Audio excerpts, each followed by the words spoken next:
Python के साथ Django सीखने की सीरीज में ये मेरा पहला वीडियो है। तो जेंगो के बारे में हम इसमें थोड़ा सा इंट्रोडक्शन देखेंगे।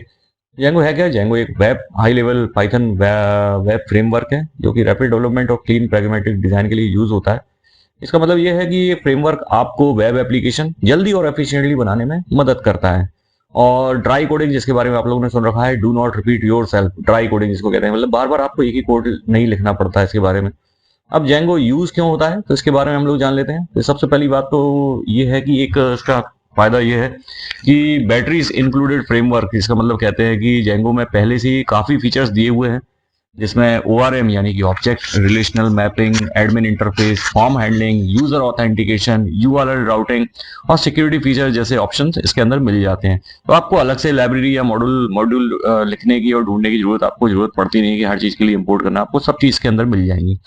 सेकेंड जो चीज है वो है फास्टर डेवलपमेंट। तो जेंगो का जो फोकस है वो रैपिड डेवलपमेंट के पर होता है, जैसे कि हम लोगों ने पहली पॉइंट में देखा। और इसमें कोड को जल्दी लिखने और एग्जीक्यूट करने के लिए आपको टूल्स और मेथड प्रोवाइड ऑलरेडी बहुत सारे किए गए हैं, तो फास्टर डेवलपमेंट में काम आता ही है। तीसरा एक जो चीज आती है वो है सिक्योरिटी। तो जेंगो फ्रेमवर्क, जेंगो के अंदर जो वेब एप्लीकेशन बनते हैं उसके लिए सिक्योरिटी लूपहोल्स को काफी ध्यान में रखा गया है, जैसे SQL injection, cross site scripting यानी XSS जिसको कहते हैं, या क्रॉस साइट रिक्वेस्ट फोर्जरी या CSRF।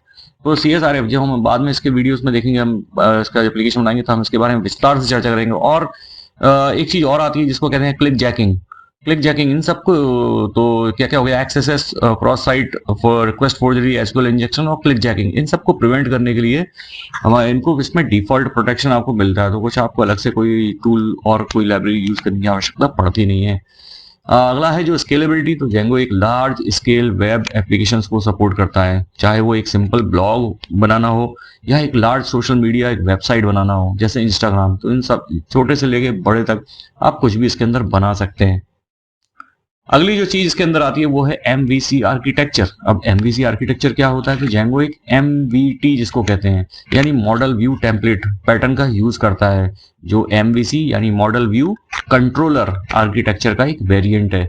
अब मॉडल क्या है? मॉडल यानी कि ये डेटाबेस से डील करता है। जो मॉडल है वो डेटाबेस से डील करता है, जिसमें डेटा का स्ट्रक्चर डिफाइन होता है। एक फाइल इसके अंदर मिलती है, ये फाइल्स इसके अंदर बन जाती है view.py फाइल, हम बाद में देखेंगे। तो व्यू क्या है? मॉडल तो हो गया। और व्यू क्या है? व्यू ये लॉजिक का एक हिस्सा होता है जिसमें जो यूजर को रिक्वेस्ट को प्रोसेस करता है और आउटपुट जनरेट करता है। अगली जो चीज है वो है टेम्पलेट यानी MVT।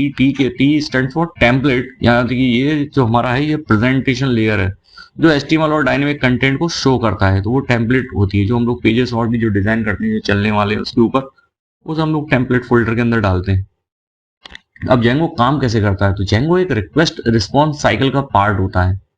जब कोई यूजर वेब पेज पर रिक्वेस्ट करता है तो जेंगो URL को मैच करता है, URL राउटिंग सिस्टम को अप्रोप्रिएट व्यू के पास भेजता है और व्यू डेटाबेस से डेटा फैच करता है अगर जरूरत हो तो, और रिस्पॉन्स को जनरेट करता है। व्यू से रिस्पॉन्स HTML या JSON फॉर्मेट में क्लाइंट के पास वापस दिया जाता है। तो इस तरीके से हमारा ये जो है जेंगो हमारा काम करता है। तो ये था हमारा थोड़ा सा इंट्रोडक्शन जेंगो का। अगले वीडियो में हम लोग देखेंगे कि जेंगो का जो एनवायरनमेंट है वो कैसे सेट किया जाता है। तो इसके बाद हम लोग देखेंगे कि जेंगो कैसे सेटअप करना है, और पाइथन में Django project, Python Django project इसको कहते हैं, वो बनाना कैसे है, तो वो हम लोग देखेंगे अगले वीडियो में। चलिए तो मिलते हैं अगले वीडियो में।